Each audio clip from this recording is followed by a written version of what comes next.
Amy Thurman here with the Authentically Amy series. And what that means is that I'm authentic and I share things with you that others might be afraid to share. This is about my mental health journey. If you're new, welcome. Thank you for supporting me and being here to cheer me on and to help share this message so that other people can find hope and joy in the midst of struggle. If you are new, you probably don't know my story, and so I'm going to share a little tiny bit of my story. And if you have followed me for long, you know a part of my story, but you don't know it all because I haven't ever really shared it all. 10 years ago, actually it's 11 years ago, I passed out and landed on my face on the hardwood floor. And the impact from that, it sheared my brainstem, broke my neck, caused a traumatic brain injury, but nobody could figure it out for 6 months. So I was completely incapacitated for almost a year, had to lay flat in bed. I went from one day working for a university to the very next day I couldn't even take myself to the restroom. And I wrote a whole book about that journey. People were watching me go through this journey and not giving up. I literally lived 10 years with a broken neck that went undiagnosed for 6 months. And I just fought my way through the medical and the disability systems. I advocated for myself to reclaim my life because I wanted to use my story to help others. And while people were watching me go through this, they kept saying, "You need to write a book about this. It's so inspiring." And inside I was saying, I'm literally fighting my way out of hell right now. I'm clawing my way out. Why would I want to write about it? But they convinced me to do it. And so I wrote a book called Finding My Hero Within, A Journey from Incapacitation to Empowerment. And it is my story of living with that broken neck for 10 years, what all I went through and how I managed to do it with little tidbits of what I call Polish the Mirror, a framework I created that helped me make it through that hard time. That book took on a life of its own that I never expected. I wrote that book because people told me I was an inspiration and that they wanted to know more about my story. And that I wanted to use my story to help others. That was the whole reason I wrote that book. I had no idea what would happen with that book. It took off. People began to message me saying, "Your book saved my life."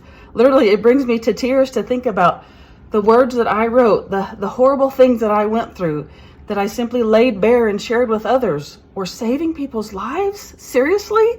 Like, it was just amazing. And so people began to contact me with all of these opportunities. I began to make connections with people I had never even dreamed of making connections with. I was able to have opportunities like being featured on a Times Square billboard. I was able to go to the Emmys and gift my book to celebrities, writers, producers, and directors who at this time want to turn my story into a movie, and there's so much more. And it was just almost an instant trajectory of an explosion of my life that I had not anticipated. Y'all, I'm a gal from a little town in Oklahoma. I appreciate the simple things, and this was not something that I knew how to handle. It happened all at once. And I just didn't know how to handle it. It affected not only me, but I will share that it affected my family. And that's not something I have ever shared openly before. And so this experience of my life literally exploding all at once took on a meaning that I don't know how to, I still am struggling to handle that right now. While that, my book and my career was skyrocketing, my personal life was digging even deeper and deeper and deeper into the ground. And so I ended up losing my marriage over this. And, you know, when my story involves other people, I'm hesitant to share much of it, but I feel like you knowing that piece of it is really important because that is how it has affected me and my family. I'm sharing that with you to say that all of that was building underneath the surface. What you all saw, if you have followed me for long, or if you go check out my socials, you will see all of the trajectory and all of the highs and all of the great things. While I tried to share some of the lows as well, I couldn't share as much as I wanted to because it affected other people. And so now I'm speaking out, I'm coming out because it affected me in such a great way that I chose to get professional help. And that's what this series is about. Those of us who deal with anxiety and depression, which I learned while I was inpatient in a mental health hospital, that is everyone, that everyone on this planet deals with anxiety or depression or both in some manner or another. They just don't know that's what it's called. They don't know that's what it is. And it became so low for me, excuse me, that I reached out for help to a person that had been in my life for 16 years who I thought cared about me. and there was no response. Twice, no response. I reached out for help. And so that really sent me deep, deep, deep. And so I struggled with that for a couple of days and finally reached out to some close friends of mine, and they talked me into getting professional help. I didn't know what that looked like. I had been a social worker, so I knew I had taken clients to do the assessment to see if they needed to go inpatient or if they needed to do what treatment they needed, but I had never done it myself. And so I was sitting on the other side in this waiting area, waiting to do assessment on myself, not on one of my clients. And I wasn't, can I say that word? Suicide. I wasn't a danger to myself. You know what I'm trying to say? I wasn't a danger to myself. While I was very deep and low, I knew that it was time for me to get help so I wouldn't get to that point. I didn't think they were going to keep me. I thought they were going to just treat me outpatient, give me some treatment options, help me do some group therapy and some one-on-one therapy with my amazing therapist. But when I began to share the story with the assessment person, the intake person, she said, I think we need to keep you. Let me go check with the doctor. 2 minutes later, not 2 minutes later, she came back and she said, the doctor said to keep you. We have one bed left. Did you bring your things? And I said, I was literally in shock. I was like, you're keeping me? And she said, yes, your decline in function is so severe that we need to keep you so that we can stabilize you, so that you can go back into that environment and become a more productive and more healthy version of yourself. While it made sense to me at the time, it's literally making me tear up. It made sense to me at the time.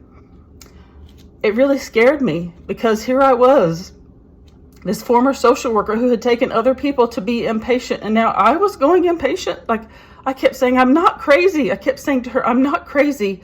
Please don't drug me. Please don't medicate me. Please don't knock me out. That's what I kept saying. And she said, honey, we're not. You just need help. And you came to get it, and we're going to give it to you. She said, this was about 8:00 p.m. And she said, can you go pack your things and be back by 10? We can hold the bed for you for 10. We can hold the bed for you until 10 o'clock. And I said, yes. The drive to my home was 45 minutes. So home and back was an hour and a half. So I had 30 minutes to pack and notify all of the people who loved me and cared about me what was going on. I did all of that and hustled and got back to the intake at 9:58 p.m.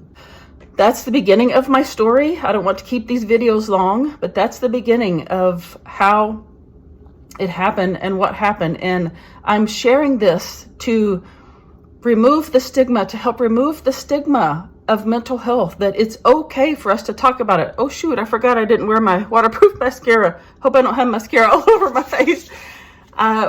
I'm helping normalize talking about mental health, and that it is a struggle, like I said, for almost everyone. And the more we talk about it, we don't have to talk about it publicly like I'm doing. You don't have to do this. That's not what I'm asking you to do. I'm asking you to talk to anyone about it. If you're struggling with any kind of anxiety, depression, or anything that is causing you to feel lower than you know that you're supposed to feel, or that you think that you're supposed to feel, I encourage you to talk to someone you trust about it, someone who has your best interest at heart, and who's going to help you get help. Getting help does not mean you're weak. What I found out was that asking for and getting help is a very, very brave and strong and courageous thing to do.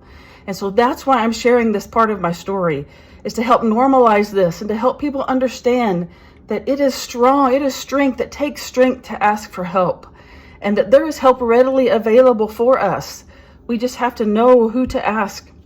We have to be willing to talk about it and admit it first. In Oklahoma, if you dial 988, just on any phone, now 988, it is like dialing 911, but for mental health. And they can direct you. It's anonymous. You don't even have to give them your name.